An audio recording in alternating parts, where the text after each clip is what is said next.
Bonjour et bienvenue dans The Global Conversation.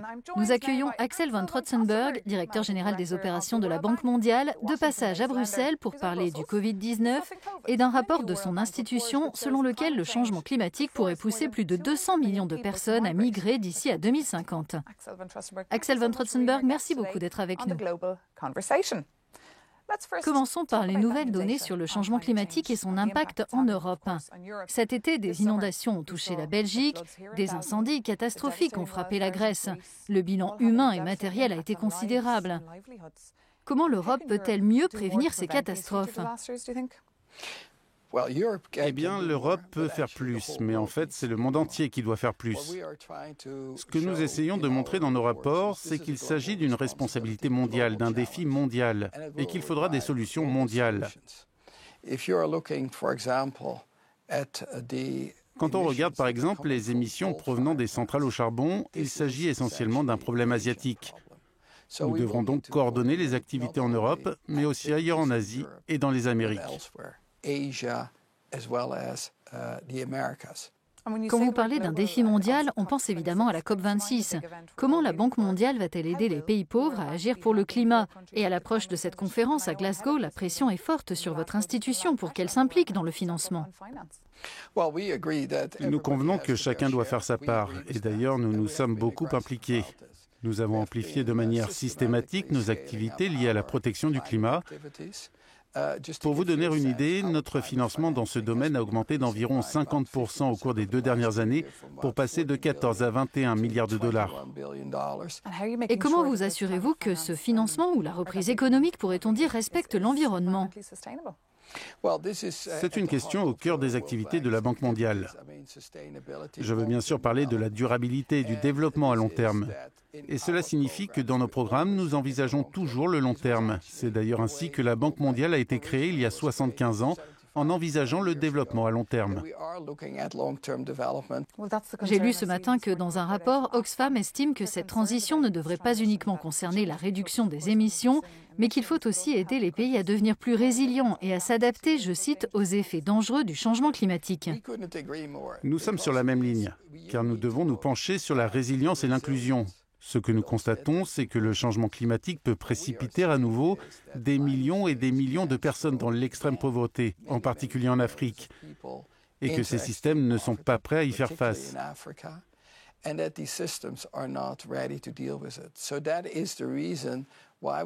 C'est pour cela que nous ne pouvons pas envisager un investissement de manière isolée. Il faut se demander si la démarche vise la résilience, mais aussi l'inclusion.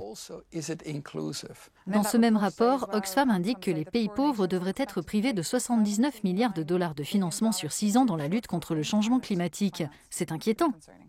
Je crois que malheureusement, de très nombreux pays pauvres sont confrontés à un manque de fonds.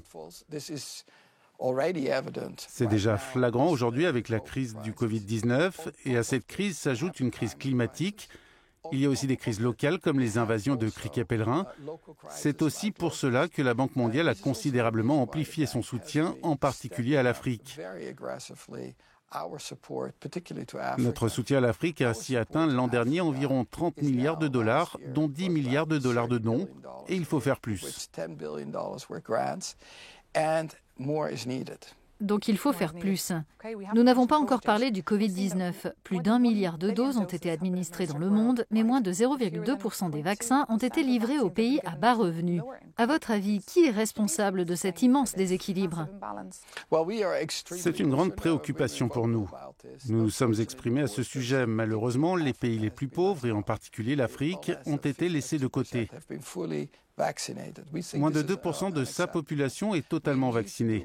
Pour nous, c'est inacceptable. L'objectif fixé par l'Union africaine est de vacciner 40% de la population d'ici la fin de l'année.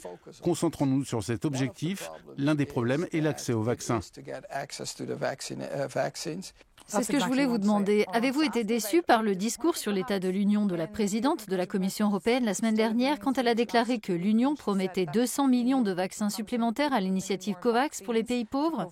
Mais la grande question ici, c'est plutôt la levée des droits de propriété intellectuelle sur les vaccins. Est-elle donc impossible? Ce n'est pas cela qui réglera le problème aujourd'hui. Ce que nous devons examiner à moyen terme, c'est la manière dont l'Afrique pourra disposer d'une plus grande capacité de production. Il y a des questions à résoudre sur la manière d'y parvenir. Il y a les brevets, les droits de propriété intellectuelle, les possibilités d'importation ou les restrictions à l'exportation imposées par les pays industrialisés qui peuvent représenter des contraintes. Toutes ces choses doivent être discutées et réglées, mais c'est un problème à moyen terme. Donc, ce que nous disons, c'est qu'il nous faut obtenir des vaccins dès maintenant et ensuite, nous devons voir comment nous pouvons aider les pays à bas revenus à renforcer leur système de santé de manière générale et leur donner la possibilité de disposer de leur propre capacité de production.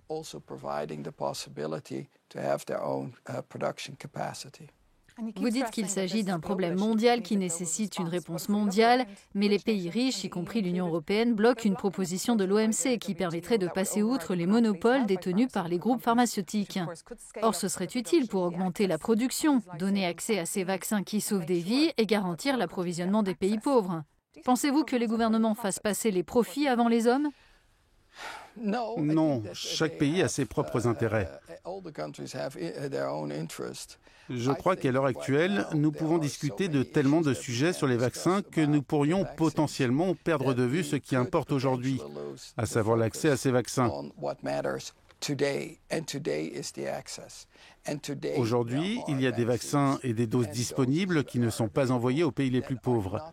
Et notre objectif est de nous attaquer à cela en premier. Nous estimons que nous devons examiner les autres questions dans un deuxième temps. Si l'on discutait de tout en même temps lors des négociations internationales, au final, tout prendrait du retard. Et finalement, nous n'arriverions pas à fournir aux populations africaines les vaccins dont elles ont désespérément besoin.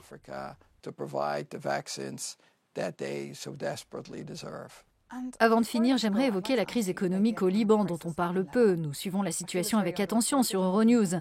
Y a-t-il quelque chose que les institutions comme la Banque mondiale puissent faire pour améliorer les choses? Et s'il n'y a rien à faire, pourquoi? Eh bien, le Liban est un membre fondateur de la Banque mondiale. Nous sommes donc à ses côtés. Je pense que le contexte politique est très difficile dans le pays et qu'il y a peu de consensus à ce sujet. Ce que nous demandons, c'est que le gouvernement se réunisse et élabore un plan qui soit utile au peuple libanais et non à des intérêts particuliers. Axel von Trotzenberg, directeur général de la Banque mondiale, merci beaucoup. Thank you for having me.